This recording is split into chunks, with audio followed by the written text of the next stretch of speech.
नमस्कार दोस्तों, कैसे हो आप सभी लोग। अच्छे होंगे उम्मीद करता हूं। आप जैसे भी हो कमेंट बॉक्स में हमें ज़रूर बताइए आप कैसे हैं, आपकी पढ़ाई लिखाई किस प्रकार चल रही है। और अभी आपको पता है नवरात्रा स्थापना दिवस हो चुका है 4-5 दिनों पहले। तो आप सभी को माता रानी का आशीर्वाद मिले और हमें भी मिले, और हम आप यूं ही नवजीवन क्लासेस का सपोर्ट करते रहें और हम यूं ही आगे बढ़ते रहेंगे। तो दोस्तों, जो हमारा पिछला वीडियो आया था, हमने जाना था ऋग्वेदिक काल के बारे में, और ऋग्वेदिक काल का राजनीतिक संगठन किस प्रकार का था, सामाजिक जीवन किस प्रकार था।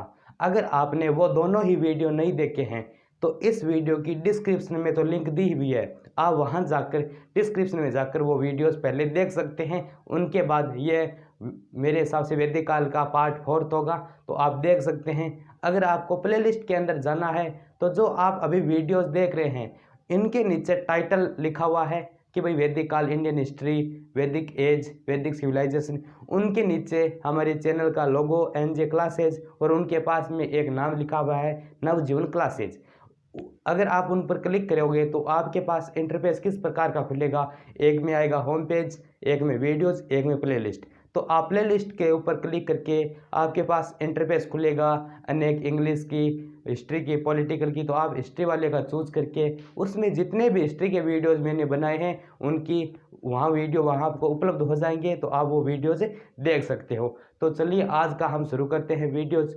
कल हमने देख लिया था राजनीतिक संगठन के बारे में, पिछले वीडियो में सामाजिक जीवन के बारे में। तो आज हम उनके बारे में जानेंगे, वेशभूषा, कि भाई वे किस प्रकार के कपड़े पहनते थे ऋग्वेदिक काल के लोग। तो हम बात करें थे ऋग्वेदिक काल का। ऋग्वेदिक काल में हमने राजनीतिक संगठन देख लिया था। ऋग्वेदिक काल का समय काल मैंने कल भी बताया था आपको, 1500 ईसा पूर्व से 1000 ईसा पूर्व है। ठीक है दोस्तों, अब हम अगर वेशभूषा की बात करें, वेशभूषा आप सभी को पता है वर्तमान की वेशभूषा से वो बहुत ही अलग थे। वेशभूषा की बात करते हैं हम। वेशभूषा वेशभूषा वेशभूषा वो सूती और ऊनी वस्त्र पहनते थे। दोनों ही प्रकार के वस्त्र पहनते थे, सूती और ऊनी वस्त्र। सूती सूती वस्त्र भी पहनते थे, ऊनी वस्त्र भी पहनते थे। ऊनी वस्त्र दोनों पहनते थे। भाई ये तो चीज सेम है, क्यों भाई जो ऋग्वेदिक काल के लोग हैं वो सूती वस्त्र की गर्मियों में सूती वस्त्र पहनते थे वो लोग। ठीक है, ये बात हमने कर ली। सूती और ऊनी की सर्दियों में ऊनी पहनते हैं, सिंपल सी बात है। अगर 2 नंबर की बात करें उनके कपड़ों के बारे में, उनकी वेशभूषा के बारे में, तो 3 प्रकार के उनके वस्त्र होते थे। कितने प्रकार के? 3 प्रकार के उनके वस्त्र होते थे। 3 प्रकार के वस्त्र वो पहनते थे। कौन लोग? ऋग्वेदिक काल के लोग। अगर पहले नंबर की हम बात करें तो उस वस्त्र को कहा जाता है निवी। क्या कहा जाता है? निवी। भैया निवी क्या होता है? कमर से नीचे जो वस्त्र पहना जाता है उसे निवी कहा जाता है। कमर से नीचे, कमर से नीचे, कमर से नीचे। निवी के बाद आता है 2 नंबर वासस। वासस ये क्या है? ये तो कमर से नीचे है। ये वासस क्या हो गया? कमर से जो ऊपर वस्त्र पहनते हैं उसे कहते हैं वासस। कमर से ऊपर, कमर से ऊपर। ये 2 वस्त्र तो पुरुषों की श्रेणियों में आते हैं, क्योंकि ऊपर शर्ट हो गया, मान सकते हैं उस समय राजस्थानी भाषा में बोले चोला कुर्ता कुछ भी हो सकता है, और वासस कमर से ऊपर पैंट और शर्ट, दोनों बात हम पुरुषों के बराबर कर सकते हैं। लेकिन एक इनमें अन्य नाम और जुड़ जाता है, अधिवासस। अधिवासस वैसे कहे तो ये सिर्फ महिलाओं के लिए था। अधिवासस, अधिवासस क्या होता है? इसे कहते हैं ओढ़ना, इसे कहते हैं चादर, इसे कहते हैं ओढ़ना, और इसे कहते हैं चादर। तो आगे की बात इस प्रकार है कि जो आभूषण होता था, आभूषण, आभूषण महिला और पुरुष दोनों आभूषण पहनते थे। आभूषण महिला व पुरुष दोनों, महिला व पुरुष। मारवाड़ी राजस्थानी भाषा में बात करें तो लुगाई और आदमी दोनों के ग्रहण करते, मतलब दोनों के चीज पहनता, आभूषण भी मतलब वे आभूषण को प्रयोग करता। भाई आभूषण का प्रयोग के प्रकार को उस समय क्या होता है, कमर के नीचे पहने जाने वाले उसके निविरस, जो कमर के नीचे झुनझुने लगे होते हैं, निविरस कहते हैं आभूषण। महिला व पुरुष, पुरुष कैसे आभूषण पहनता है, हो सकता है अंगूठी हो सकती है, कानों में लौंग हो सकते हैं, और कहे तो कड़ा हो सकता है हाथ में, इस प्रकार के आभूषण पहनता था। आभूषण महिला व पुरुष दोनों ही पहनते थे। अब एक शब्द आता है वेशभूषा के अंदर, वो आता है वाप्ता। वाप्ता, भैया वाप्ता क्या होता है? तो आप सभी को पता है कि आज पुरुष क्या करवाते हैं, दाढ़ी कटिंग, इस प्रकार वे दोनों अपनी सौंदर्य को बढ़ाने के लिए दाढ़ी को ज़्यादा देखते हैं कि भाई हमारी दाढ़ी किस प्रकार की दिखाई देती है। तो दाढ़ी बनाने वाला, या कह सकते हैं नाई को वाप्ता कहा जाता है। नाई को वाप्ता कहते थे, उस समय वाप्ता कहते थे। तो जो नाई होता था वो पुरुषों के सौंदर्य का काम करता था, उनके बाल बनवाता था, दाढ़ी करता था, कटिंग करता था। आज के ज़माने में नहीं था कि भाई ऐसे आप देख सकते हैं इस प्रकार के लोग दाढ़ी सेट करवाते हैं, इस प्रकार के कट लगवाते हैं, वो सिस्टम नहीं है। तो क्या होता है, सिंपल, यानी उनके चेहरे पर अगर बहुत सारे बाल आ जाते हैं तो उनको किसी छुरे से, पाती से वो क्या करवाते हैं, पूरी सैंपल करवाते हैं। तो इस प्रकार वाप्ता नाई को कहा जाता है। तो दोस्तों वेशभूषा में क्या देखा, सूती और ऊनी वस्त्र दोनों है, और 3 प्रकार के वस्त्र वो पहनते थे। कौन? ऋग्वेदिक काल के लोग। ठीक है दोस्तों, पहले वस्त्र की हम बात करें तो उसे कहा जाता था निवि। भैया निवि क्या होता है? निवि देखो, कमर से जो नीचे वस्त्र पहना जाता है, घाघरा हो सकता है, पैंट हो सकती है, इस प्रकार उसे कहते हैं निवि। और हम वासस, एक शब्द मिलता है ऋग्वेद से। आप सभी को पता है ऋग्वेदिक काल की सभ्यता हम पढ़ रहे हैं, तो जो भी हमें शिक्षा, हमें जानकारी मिलती है ऋग्वेद से, तो यह शब्द है वाप्ता, निवि, वासस, अधिवासस, यह सब हमें कहाँ से मिले? ऋग्वेद से मिले। वासस किसे कहते हैं? कमर से ऊपर। तो कमर से ऊपर जो भी वस्त्र महिला और पुरुष पहनते थे उसे कहते थे वासस। उस समय ऋग्वेदिक काल की बात कर रहा हूं मैं। एक होता है अधिवासस, ये सिर्फ महिलाएं ज्यादा यूज करती है। क्यों? कि जो ओढ़ना होता है महिलाओं का, और चादर, ओढ़ना को चादर उसे कहते हैं। तो चादर का मुख्य रूप से क्या कहा जाता है कि जो स्त्री अपने पति की मृत्यु के बाद विधवा हो जाती है, तो उस जो वो ओढ़ना ओढ़ती है, उसको राजस्थान या आम भाषा में बोले तो उसे कहा जाता है चादर।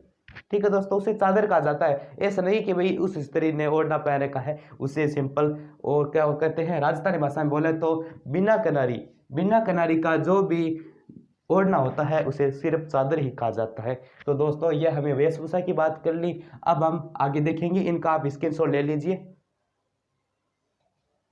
तो ठीक है दोस्तों, अब हम बात करेंगे आमोद प्रमोद। भैया आमोद प्रमोद क्या होता है? ऐसा नहीं कि आमोद एक दो भाई है, आमोद और प्रमोद, ऐसा कोई सिस्टम नहीं है। आमोद प्रमोद होता है मनोरंजन के साधन।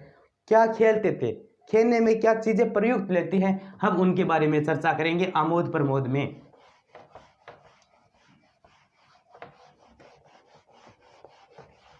आमोद प्रमोद के साधन, या कह सकते हैं मनोरंजन के साधन।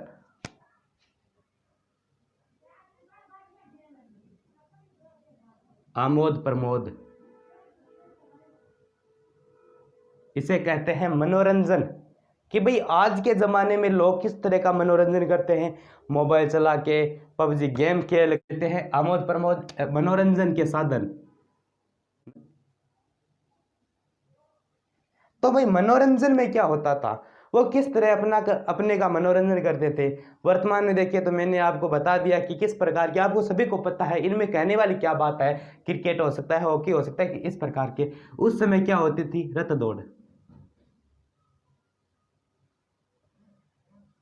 दौड़ होती थी उस समय। भैया रथ दौड़, एक रथ जैसे कि अनेक रथ होते थे उस समय ऋग्वेदिक काल में। उनमें जो मुख्य अतिथि था या मुख्य व्यक्ति था वो उनमें सवार हो जाता था, उनकी दौड़ करवाई जाती थी, वो जीता था, वही सिकंदर। ये आपको सुनी है, रथ दौड़ होती थी। ठीक है, 2 नंबर की बात करें तो कौन सा आमोद प्रकार का दूसरा हमारा साधन कौन सा आता है? वो आता है घुड़सवार।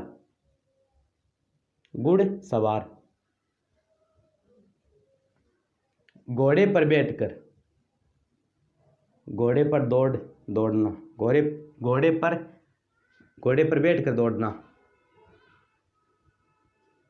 बैठकर दौड़ना। कई पहले के जमाने के राजा महाराजा लोग घुड़सवार का खेल खेला करते थे। घोड़े पर बैठकर और घोड़े को तेजी से भगाना, और जो भी व्यक्ति जीतता है वो विजय कहलाता है। तो कुतुबुद्दीन ऐबक था, उन्होंने जो उनका घोड़ा था सुबरक, उनकी भी मृत्यु घोड़े से गिरकर हुई थी। तो राजा महाराजा का कहने के उद्देश्य तात्पर्य यही है कि उनका जो मुख्य खेल था वो घुड़सवार था। ठीक है, घुड़सवार हो गया। इनके बाद अगर बात करें तो भाई वो पासा खेलते थे, पासा खेलना। तो आप सभी को पता है पासा की वर्तमान में हम देखिए तो पासा आप जानते होंगे, इस प्रकार का एक कुछ कपड़े का सा बना होता है, उसे अलग अलग प्रकार के पासा होते हैं। और अगर वर्तमान में लुड्डे की स्थिति की बात कर ले तो वो पासे से कम नहीं है, और पासा खेलना। और एक आता है ध्रुत क्रीड़ा। ध्रुत क्रीड़ा का मतलब है रेत में खेलना, रेत में खेलना। भाई ध्रुत क्रीड़ा में अनेक खेलों को सम्मिलित रखा गया है। वर्तमान में आप जब छोटे बच्चे देखते हो वो क्या करते हैं, जब भी बरसात होती है तो इस प्रकार के अपने कहते हैं, राजस्थानी भाषा में बोले तो बाखड़, अपने घर के मैदान में आ जाते हैं, और जो रेत होती है बालू का, इस तरह का वो मंदिर कुछ निर्माण कर लेते हैं, और उनमें इस लड्डू की आकृति वाला इस प्रकार के वो खिलौने बना लेते हैं, रेत में खेलते हैं। यही ध्रुत क्रीड़ा है। लेकिन उस समय क्या होता था, जो एक मान लीजिए यहाँ पर एक बॉडी गार्ड खड़ा है और यहाँ एक बॉडी गार्ड खड़ा है, ठीक है, तो आपको पता है कि अब देख लीजिए आप, ए क्या है, गुस्से वाला है, और ए क्या है, थोड़ा कम गुस्से वाला है। तो इस प्रकार के ध्रुत क्रीड़ा, यानी दोनों क्या करेंगे, दोनों आपस में लड़ाई करेंगे। वैसे लड़ाई नहीं, आपस में कुश्ती करेंगे, लड़ाई का तात्पर्य अलग हो जाता है, तो उसे कहते हैं ध्रुत क्रीड़ा। हाँ भाई, एक जो सिंधु घाटी सभ्यता थी उनमें बैलों से लड़ने के भी प्रमाण मिले हैं कि भाई वो लोग बैल से लड़ते थे। तो ठीक है, इनका आप स्क्रीनशॉट ले सकते हो। तो देख लीजिए आप आमोद पर, इनका स्क्रीनशॉट तो ले लिया होगा। अब हम बात करेंगे धार्मिक विश्वास के बारे में।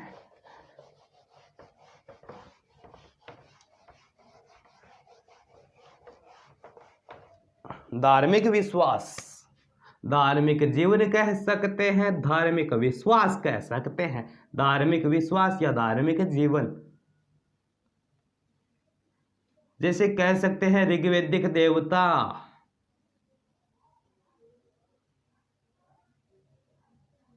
ऋग्वैदिक देवता। अगर एक नंबर की हम दोस्तों बात करें तो वो अपना आ जाता है पृथ्वी के देवता, पृथ्वी के देवता। भाई पृथ्वी का महाराज किस्सा, तो मारकर अगर पृथ्वी के देवता की बात करें तो पृथ्वी सभी आ जाती है।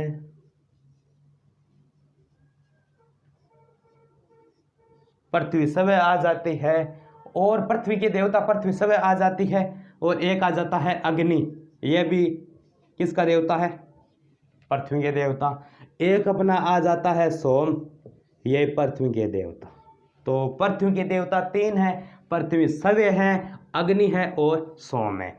अगर दो नंबर की हम दोस्तों बात करें तो वो आ जाता है अंतरिक्ष के देवता। किसके देवता, अंतरिक्ष के देवता।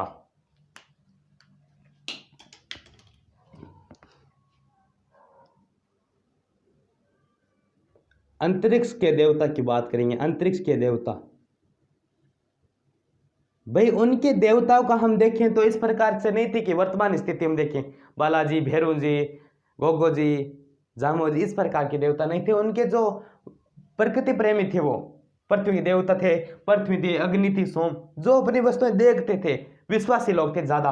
अंतरिक्ष के देवता कौन कौन से हैं, अंतरिक्ष के देवता आपको पता है, इंद्र भगवान हो सकता है, वो तो वर्षा का देवता इंद्र,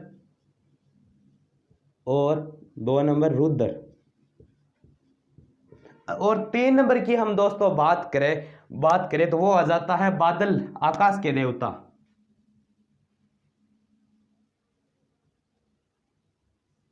आकाश के देवता। भाई आकाश के देवता कौन थे? घोष, मित्र, वरुण, विष्णु। घोष, मित्र, वरुण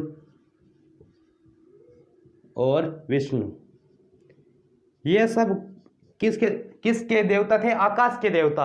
अगर हम 4 नंबर की बात करें तो उसे कहते हैं अरण्यनी, जंगल का देवता, देवती, मतलब कह सकते हैं महिला है।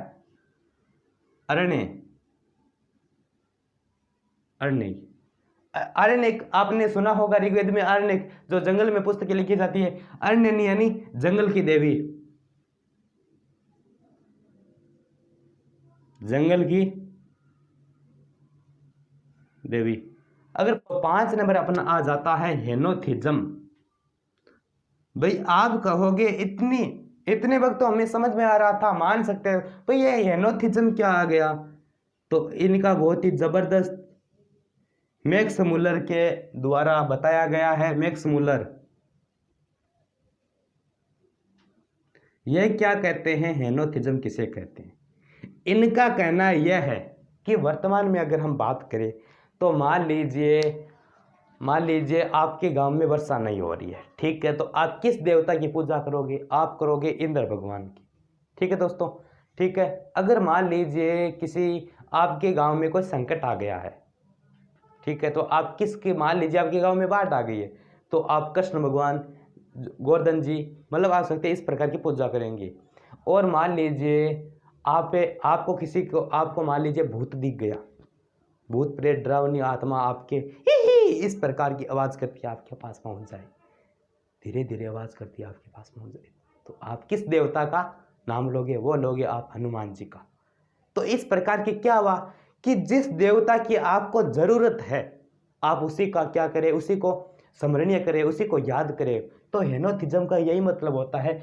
मैक्स मुलर ने कहा था कि जो ऋग्वेदिक काल के लोग थे उनके जैसे कि वर्षा नहीं हो रही तो इंद्र भगवान की पूजा करेंगे, और उनको डर लग रहा है तो वो क्या करेंगे? वो मान लीजिए डर लग रहा है तो बालाजी महाराज की पूजा करेंगे। बाढ़ आ गई है तो भगवान श्री कृष्ण या भगवान कृष्ण क्या, जो मान लीजिए बाढ़ के देवता है उस समय कौन थे? अग्नि, जल देवता है, उनकी पूजा करेंगे, इस प्रकार की पूजा करेंगे।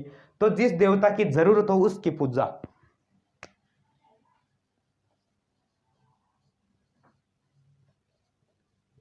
जिस देवता की जरूरत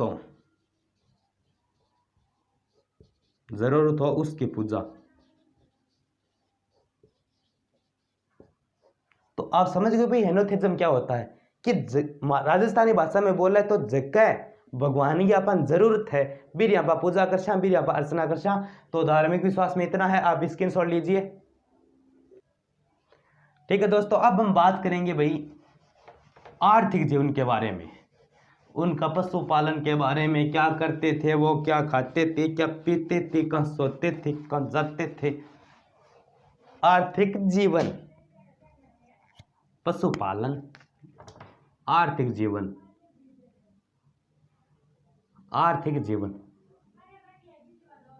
उनका आधार क्या था? अगर दोस्तों हम 1 नंबर की बात करें तो अपना आ जाता है पशुपालन।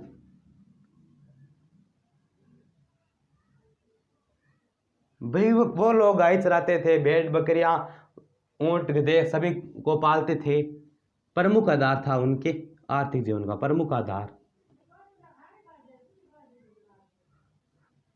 अगर 2 नंबर की दोस्तों हम बात करें तो वहां क्या नहीं हुई थी? लोहे की खोज नहीं हुई थी। लोहे की खोज नहीं हुई थी। तो भाई लोहे की खोज कब हुई थी? जब हम आगे पढ़ेंगे उत्तर वैदिक काल में लोहे की खोज हो गई थी। उत्तर प्रदेश के एटा जिले के अंतरजी खेड़ा नामक स्थान से लोहे की खोज हो गई थी। 3 नंबर की हम बात करें तो उनमें क्या नहीं थी? स्थायी बसावट नहीं थी। स्थायी बसावट की कमी।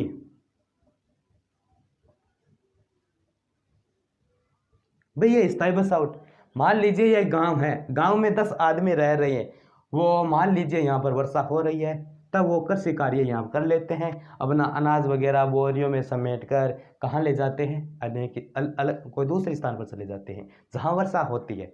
उस समय वह कृषि कर लेते हैं, उनकी भी जो ज़मीन होती है खराब हो जाती है तो वो तीसरे स्थान पर आ जाती है। इस प्रकार के लोग थे स्थायी बसावट। भाई वो एक जगह टिक कर नहीं रहते थे, वर्तमान में जैसे आज हम अपने घरों में रहते हैं। लेकिन आपको पता है उत्तर वैदिक काल में धीरे धीरे जन बसना शुरू हो गए। जहाँ 10 लोग रह रहे हैं वो एक स्थान पर जमकर अपना घर बनाकर वही रहने लगे जन। और मान लीजिए 10-15 जन आपस में मिल जाए तो वो क्या बनेगा, जनपद। और जो सभी एक तरह सभी जितने भी छोटे मोटे जन अपना मिल जाए उसे कहते हैं महाजनपद काल। अगले वाला टॉपिक वही है, तो स्थायी बसावट की कमी। 4 नंबर की दोस्तों हम बात करें तो वो अपना आ जाता है वस्तु विनिमय।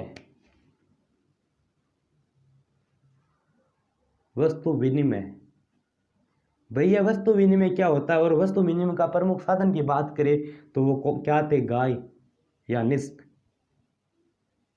आभूषण को भी कहते हैं। ठीक है, आभूषण था। वस्तु विनिमय, मान लीजिए आपके गांव में कोई सब्जी वाला आता है, आप वर्तमान में तो उनको पैसे देते हो, रुपए देते हो, लेकिन पहले के लोग क्या करते थे, उस सब्जी वाले को या फिर क्या देते थे, थोड़ा बाजरी, थोड़ा गेहूं, थोड़ा मोट, थोड़ा मूंग, थोड़ी मूंगफली, इस प्रकार के वो धान देते थे, वो उनको सब्जी देते। ये क्या हुआ, वस्तु विनिमय, वस्तु के बदले वस्तु लेना, वस्तु विनिमय। तो ऋग्वैदिक काल में मुख्य वस्तु विनिमय का साधन गाय और निष्क, सोने का आभूषण। गाय देते थे और कोई वस्तु लेते थे, और निष्क ये प्रिय पशु था उस समय का, प्रिय। आज धार्मिक जिनमें इनकी बहुत मान्यता मिली है, और निष्क। तो वस्तु विनिमय का यह तरीका है, तो आप इनका स्क्रीनशॉट ले सकते हो।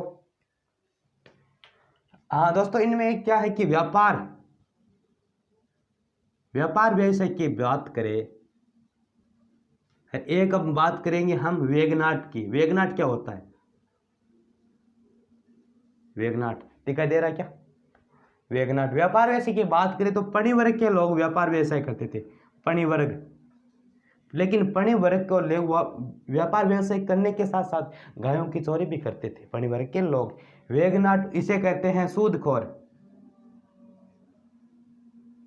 भैया सूदखोर क्या होता है, गांव में सब चलता है सूदखोर। जो व्यक्ति ब्याज पर पैसे देता है उसे कहते हैं सूदखोर, ब्याज पर पैसे देता है।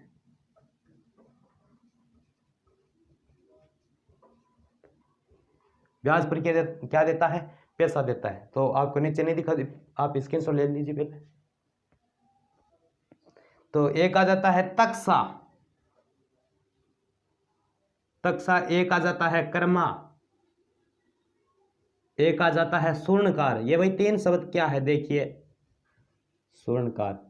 उस समय जो लोग बढ़ई का काम करते थे, जो लोग लकड़ी का कार्य करते थे, उसे कहते हैं तक्सा। ठीक है, अब होता है कर्मा, जो धातु को पिघलाकर कुछ वस्तु बनाता है, धातु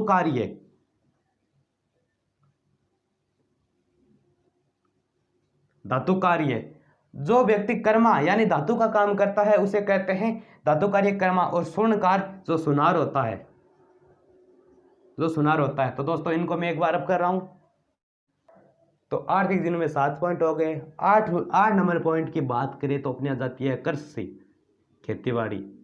9 नंबर की बात करें तो भाई लांगल क्या होता है, इनके बारे में भी चर्चा करेंगे। 10 नंबर की बात करें तो कुल्या शब्द यूज हुआ है, कुल्या क्या है यह भी बात करेंगे। और 11 नंबर की बात करें तो यहाँ एक शब्द मिला है यव, और एक शब्द मिला है हमें खाद। तो देखिए दोस्तों, ये जो कृषि होती है इनसे वो क्या थे, परिचित थे। ठीक है, कृषि से परिचित। लांगल किसे कहते हैं, जो कृषि करते हैं उनकी जो लकीरें बंडी होती है। मान लीजिए ये खेत है इस प्रकार का, ये जो लकीरें होती है, ये लकीरें किसकी बनी होती है, लांगल। जो मान लीजिए जो खेत को हम बुआई करते हैं तो इस प्रकार की लिखे बनते हैं, उसे कहते हैं लांगल। तो लांगल किसकी बनती है, हल की। ये हल की लांगल, लांगल शब्द हल के लिए प्रयुक्त हुआ है। कुल्या की बात करें तो ऋग्वैदिक काल में नहर को कुल्या कहते थे, नहर, पानी वाली नहर। ठीक है, यव की बात करें तो इनकी मुख्य फसल थी यव, मुख्य फसल। मुख्य फसल। तो दोस्तों आपको अगर वीडियो पसंद आ रहा है तो वीडियो को सब्सक्राइब जरूर करें और बेल आइकन को जरूर ऑल पर सेट कीजिए। यह मुख्य फसल की जैसे कि हमारा जो भी वीडियो आएगा आपके पास पहुंच जाए। मुख्य फसल कौन थी? यव, जो वो जौ का दलिया भी बनाते थे जिसे कहा जाता है यवांगू। खाद, भाई खाद से तो भी परिचित थे, खाद से परिचित तो आप सभी को पता है, परिचित थे खाद से भी, कि जो ऋग्वैदिक काल है और उत्तरवैदिक काल के बारे में जानकारी हमें ऋग्वेद से प्राप्त हो रही है। तो ऋग्वेद में एक अंतिम बात लिख लीजिएगा, आप अगर नोट्स बना रहे हो नोट्स बनाइए, आपके लिए बहुत फायदेमंद चीज है ये। ऋग्वेद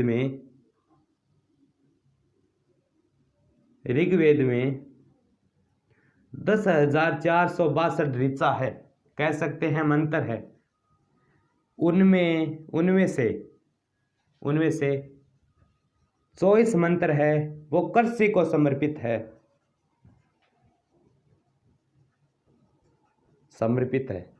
और जो ऋग्वेद का चतुर्थ मंडल है वो भी कृषि को समर्पित है। और जिसका रचनाकार कौन है चतुर्थ मंडल का, वो है वामदेव।